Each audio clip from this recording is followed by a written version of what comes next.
It's a little gnome. Хватит! Хватит! О, пожалуйста, пусть это прекратится. Я больше не могу слышать. Thank you very much. И да, я знаю, что это типа отсылочка, и это фразочка самого Элвиса. Thank you very much. Но, сука, это тот случай, когда не стоило добавлять отсылку, ибо ничего забавного здесь нет. Это просто фраза. Ради фразы! И все же это хотя бы какое-то преимущество у второго диска над первым. Но вот чего у обоих дисков не отнять, так это хорошей музыки. Эмбиенты вышли весьма хорошими.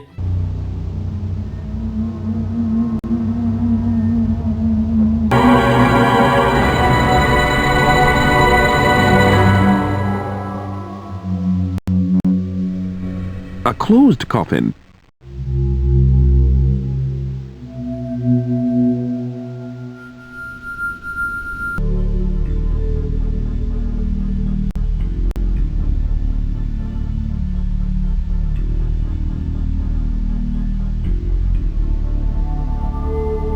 Какие-то отдельные треки отличные.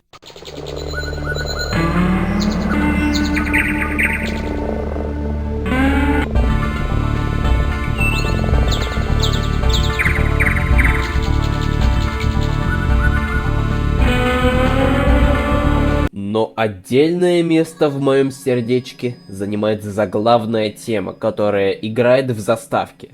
Когда я впервые включил игру и услышал ее,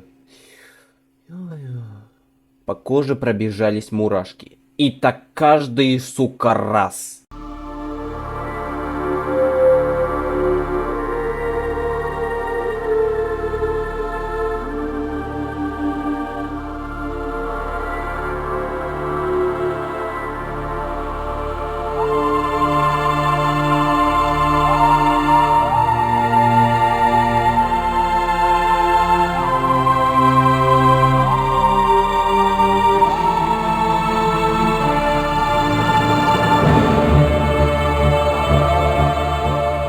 Она играет в нескольких моментах, а точнее ее ремиксы. В экспозиционной катсцене и катсцене «Изгнание зла», это та, что на втором диске, играет ремикс без хора, без которого как будто теряется часть загадочности и величественности.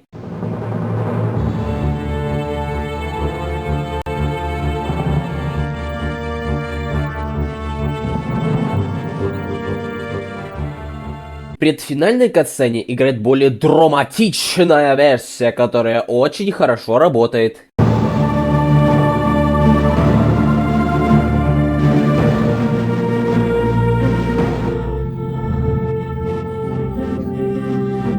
В самом босс-файте со скелетами играет несколько ремиксов на первых 3 платформах, без хора и куда более динамичные. И звучат они так себе. Как будто их репетировали и играли в течение 25 минут до приготовления индейки.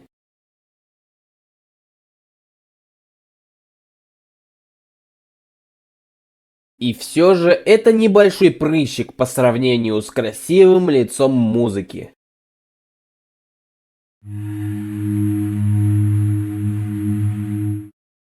Предлагаю пропустить главу про атмосферу, ибо про нее было немало сказано в главе про геймплей, и приступить к выводу. Что можно сказать?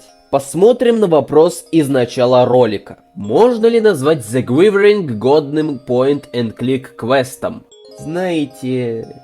Не думаю. Игра все же имеет в своем наличии немало минусов. Достаточно посмотреть на тот же второй диск, и все станет понятно. Хотя и первый диск не без проблем.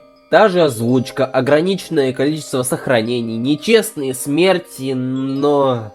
Как бы я ни корячился, как бы я ни плевал за это в игру, я все равно люблю ее. Возможно, по причине того, что я практически не играл в point-and-click квесты, кроме братьев-пилотов и Петьки. Возможно, по причине моей любви к играм прошлого века, хотя того же спада от тех же разработчиков я проклинаю и считаю говнищем редкостным. Но это не отменяет того, что плюсы для меня все же перевешивают минусы. Хорошая музыка, атмосфера, приятный визуал, неплохие юмор и загадки. Все же, я хоть и считаю игру своей любименькой больше из-за своих вкусов, нежели из-за ее объективных достоинств, советую всем хотя бы раз поиграть в нее. Однако вряд ли кто-то меня послушает. Это видео с большой вероятностью не соберет просмотров из-за практически полного отсутствия ру игроков, кроме меня и еще пары человек, что написали рецензии, наверное. Оно сделано исключительно для того, чтобы я мог спать спокойно, ибо игра больше не будет томиться в тени своего старшего брата-урода в плане обзоров. Спасибо разработчикам за игру. Спасибо, нет, издателям за прекрасный релиз в Steam. Ну а вам спасибо за просмотр. Ставьте лайк, подписывайтесь на канал, жмите колокольчик, настрочите коммент, подпишитесь на Telegram, GameJolt и, если не жалко, на Boosty. Всем удачи, пока-пока. Ну и еще есть рекламный трек.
Get down.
Бе-бе-бе-бе-бе-бе-бе. Бе-бе-бе-бе-бе-бе.